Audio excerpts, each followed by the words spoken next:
माहौल बदले उसका मौक़िफ़ भी बदल जाए, हालात बदलें तो उसकी कैफियत भी बदल जाएं, हालात साजगार हों तो वो दहाड़ता हुआ आ जाए, हालात थोड़े मुश्किल पैदा हो जाएं तो वो किसी और तरफ पतली गली से निकल जाए। जब पहुंचे वहां तो कहा ना ये मेरा ससुराल है, ना ये मेरा जेवर है, मुझे तो ज़बरदस्ती यहाँ धकेल दिया गया है। कभी कहा मेरा पेशाब बंद हो गया है। अमजद अली लाहौर से कहते हैं मैं एक कॉलेज में पढ़ता हूँ, कॉलेज का नाम भी लिखा है लेकिन हम उसे हज़फ कर रहे हैं। यहाँ एक स्टूडेंट है जो हमें कहता है कि हाफिज़ साद रिज़वी और डॉक्टर अशरफ जलाली कोई लीडर नहीं है, लीडर तो फ़लाँ शख्स है, यानी किसी बड़े आदमी का नाम लिया और कहा लीडर तो फ़लाँ शख्स है। मेरी मानो तो इनसे जान छुड़ाओ और उस शख्स से वाबस्ता हो जाओ, फ़लाँ से, यानी जिसका उन्होंने नाम लिखा है।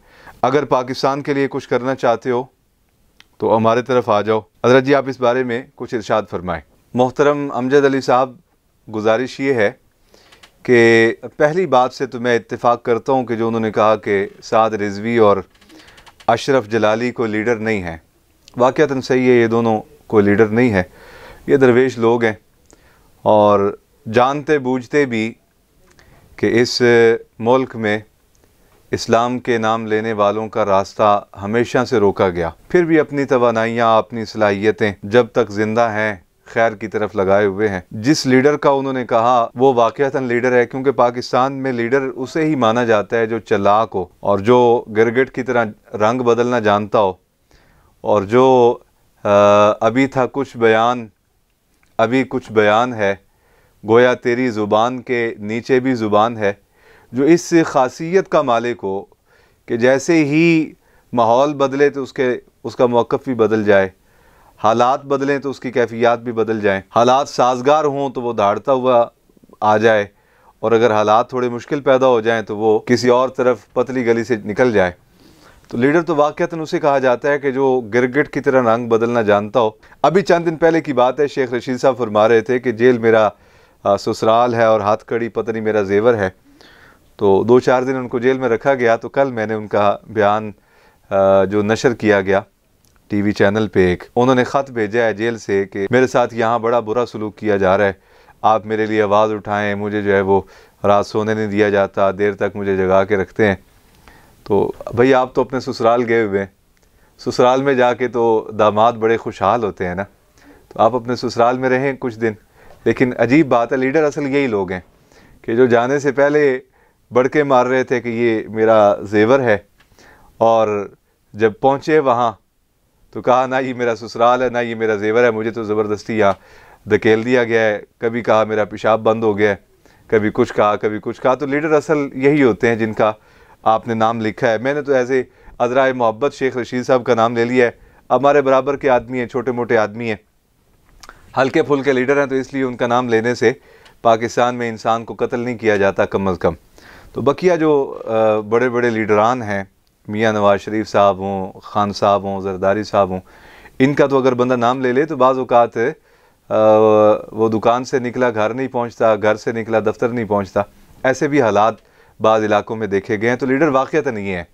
हाफिज़ साद रिज़वी साहब बेचारे और डॉक्टर अशरफ जलाली साहब बेचारे ये लीडर नहीं है, ये दरवेश लोग हैं। इस बात से तो मैं इत्तेफाक करता हूँ।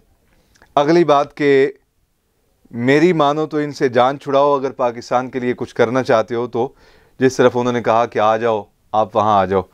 हज़रत क़ायदे अहले सुन्नत इमाम शाह अहमद नूरानी सिद्दीकी रहमतुल्लाह अलैह जनरल याहिया ख़ान से मिलने के लिए गए। तो याहिया ख़ान ने वहाँ को ऐसी नाज़ेबा बात की तो आपने डांटा उसे।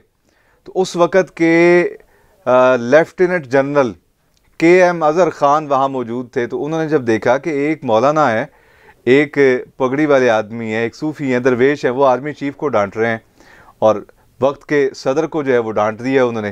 तो कहा यार वाक़अतन ये बदनी कुव्वत से नहीं डांटा इन्होंने अपनी रूहानी और मदनी कुव्वत से डांटा है। तो जनरल KM अज़हर साहब जो थे उस वक़्त वो सूबा सराद के गवर्नर थे, तो गवर्नरी भी छोड़ दी उन्होंने और फ़ौज से भी रिटायर हो गए। तो मौलाना शाह अहमद नूरानी सिद्दीकी रहमतुल्लाह अलैह के साथ सारी ज़िंदगी गुजार दी। एक दफ़ा प्रेस कॉन्फ्रेंस में सहाफ़ियों ने उनसे कहा कि आप गवर्नर थे, हज़रत की खातिर छोड़ छाड़ के गवर्नरी आप यहाँ आके बैठ गए, तो यहाँ मिला क्या है आपको? तो फरमाया मैं दुनिया का माल तो कुछ लेने आया ही नहीं था, मैं तो यहाँ आखिरत लेने आया था। تو میں تو پوری قوم سے عرض کروں گا کہ میری مانو تو میاں صاحب سے، زرداری صاحب سے، خان صاحب سے جان چھڑائیں۔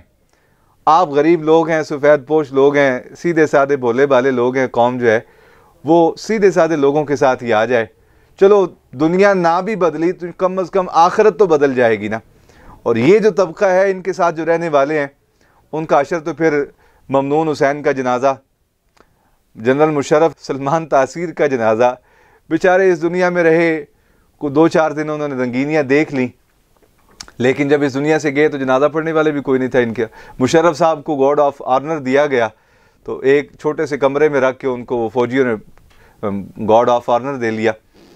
سلمان تاثیر کے جنازے کا حشر آپ کے سامنے ہے۔ صدر ممنون حسین صاحب ساری زندگی بیچارے قومی طنز کا نشانہ بنتے رہے۔ لوگ کہا کرتے تھے جی ان کو انہوں نے رکھا ہوا ہے، سال میں ایک بار دھوپ لگواتے ہیں، تو جب سال میں دھوپ لگوا لیتے ہیں ایک بار تو پھر دوبارہ پیک کر کے ایوان صدر میں رکھ، زندگی میں بھی عزت کوئی نہیں۔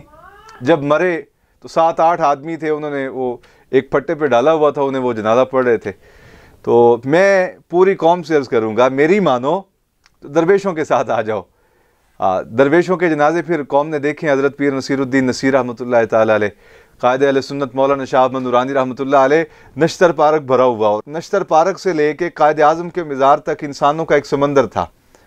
اور پھر بابا جی علامہ خادم حسین رضوی صاحب رحمۃ اللہ علیہ، عالی شان جنازہ۔ چلو اگر کوئی عہدہ نہیں ملا ان لوگوں کو تو کم از کم اپنی آخرت تو سنوار گئے ہیں۔ اللہ رب العالمین میری قوم کو میری ماننے کی توفیق دے۔ السلام علیکم ورحمۃ اللہ وبرکاتہ۔